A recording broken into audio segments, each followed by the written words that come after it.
से केहू से कह दिली सा तो कहल जाला, अगर बतिया कह के कहल जाला, रे मरौतिया के माई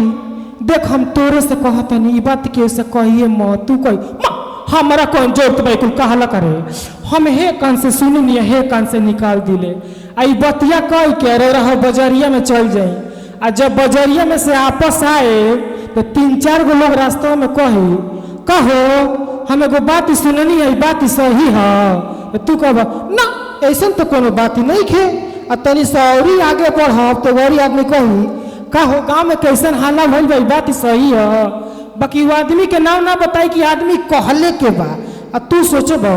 रे हम एगो आदमी से बात कहले बनी, अब पूरा गाँव भर के लोग जान गए बा, आ घर जाके कहब का रे मरौतिया के माई का एगो हम तोरा से एगो बात कह देही ते तो बिया नहीं पूरा गाँव में बोदले बाड़े रे, तू कही माँ हम कहे कि कुल बात कही हो,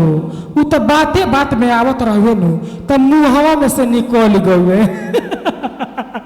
तो मेहरारू को कहली से ना कहली से पेटवा में से निकल गई ना, तो अगर अच्छा लगल तो ताली बजा देवलो